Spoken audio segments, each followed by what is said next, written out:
Hello बच्चों, तो हम लोग आज जो है अंधेर नगरी पाठ का अभ्यास कार्य जो कल किया था उसका कुछ शेष रह गया था, तो वो आज पूरा करेंगे। तो सोच विचार कर तक करवा दिया था पिछले वीडियो में। अगला वीडियो अनुमान और कल्पना करवाना है। अनुमान और कल्पना से 3 नंबर से महंत ने अपने शिष्य के कान में क्या कहा होगा जिसके फलस्वरूप कोतवाल मंत्री और राजा सबके सब स्वयं फांसी पर चढ़ने के लिए उतावले हो गए। तो ये हम लोगों को कल्पना करनी है या अनुमान लगाना है, क्या कह सकते हैं गुरुजी।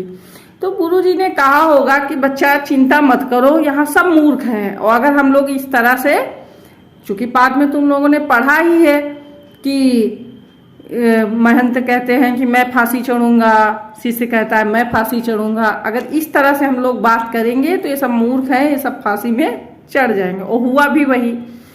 तो मेरा तो अनुमान यही है कि उन्होंने, गुरुजी ने कान में यही कहा होगा, चिंता न करो ये सब मूर्ख है, मैं अभी इनको बेवकूफ बनाता हूँ।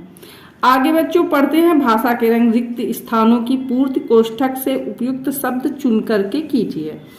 तो इसमें क्या है, नगर तो बड़ा सुंदर है पर रिक्त स्थान, भी सुंदर मिले तो बड़ा आनंद हो।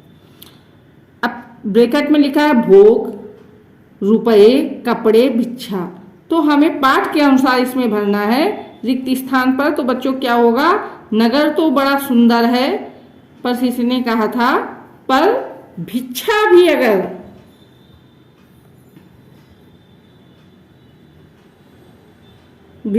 अगर सुंदर मिले तो बड़ा सुंदर होगा। 7 पैसे भीख में मिले थे, उसी से मिठाई मोल ली है। 3 सेर, 3.5 किलो, 3.5 सेर। तो इसमें क्या भरना है बच्चों, 3.5 सेर।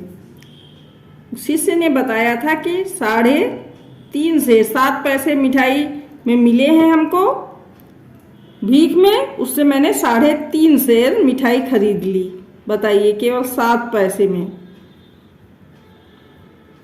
तो हम यहाँ भर देंगे 3.5 सेर।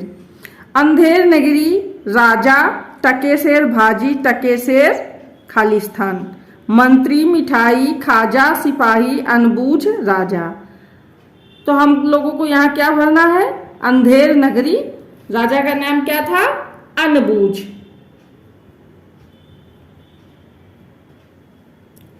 अंधेर नगरी अनबूझ राजा, टके सेर भाजी, टके सेर खाजा। हमको यहां भर देना है खाजा। आगे बच्चों है, इस समय ऐसी शुभ घड़ी में जो मरेगा जाएगा नरक, सीधा शहर, सीधा स्वर्ग, सीधे अपने घर। तो बच्चों क्या होगा, जो मरेगा वो कहाँ जा, मरने के बाद लोग कहाँ जाना चाहते हैं, सीधा स्वर्ग। तो हमें यहां भरना है सीधा स्वर्ग। तो ये हमारा रिक्त स्थान वाला कार्य हो गया। अगला अभ्यास कार्य देखते हैं। नीचे लिखे शब्दों की वर्तनी शुद्ध कीजिए। शब्द है लिखा दीवार। क्या लिखा है, दीवार। और बच्चों शुद्ध शब्द क्या होता है, दीवार। दा में बड़ी की मात्रा लगेगी। गोवर्धन दास लिखा है और होता क्या है, गोवर्धन दास। यहाँ बा नहीं वाह होगा।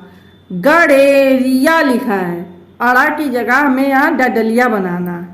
भिस्ती, भिस्ती की साथ दूसरी बनेगी। और फांसी, फांसी तो सही लिखा है। हुज्जत लिखा है, हु में छोटे ऊ की मात्रा लगेगी, हुज्जत। और महंत लिखा है, तो महंत होता है।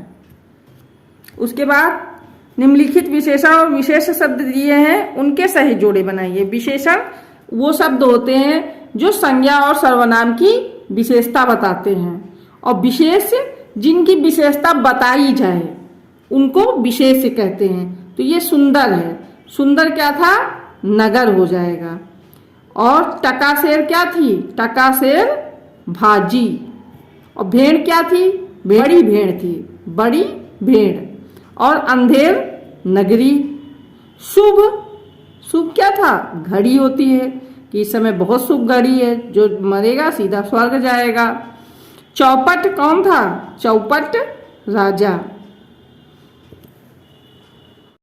तो बच्चों, जो विशेषण और विशेष और वर्तनी शुद्ध वाले शब्द हैं, ये हम अपनी उत्तर पुस्तिका में जो आपकी कॉपी है उसमें इस तरह से लिख सकते हैं।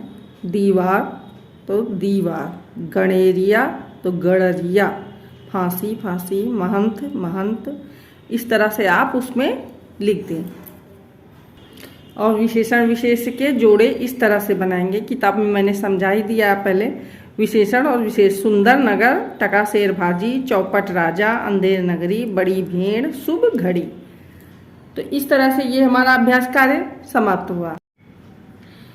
इसके बाद है बच्चों की तुम्हें इस एकांकी से हमें क्या सीख मिलती है, संक्षेप में लिखिए।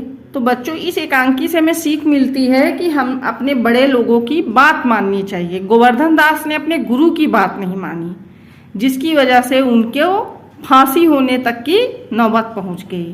तो अगर हमारे बड़े हमको कुछ समझा रहे हैं कि नहीं ऐसा ना करो, ये ठीक नहीं है, ये आगे जाके गलत हो जाएगा, तो हमें उस बात को मानना चाहिए। अब करने की बारी, एकांकी को कहानी के रूप में लिखिए। तो एकांकी तो आपने पढ़ा है, जो आपको याद रह जाए उसको कहानी की तरह पहले किसी को सुना के देख लिखिए। एकांकी का कक्षा में अभिनय कीजिए, ये तो आप ही कर सकते हैं। आगे एक छोटी सी कहानी लिखी है, उसके हिसाब से उसका सही उत्तर बताना है। तो ये बच्चों आपको पढ़ना चाहिए, इससे आपका अभ्यास कार्य बढ़ेगा, आपकी समझ बढ़ेगी इन अभ्यास कार्यों को करने से। इसी के साथ इस पाठ का अभ्यास कार्य समाप्त होता है। बाय बाय बच्चों। अगर वीडियो अच्छा लगा हो तो लाइक करना ना भूलें। धन्यवाद।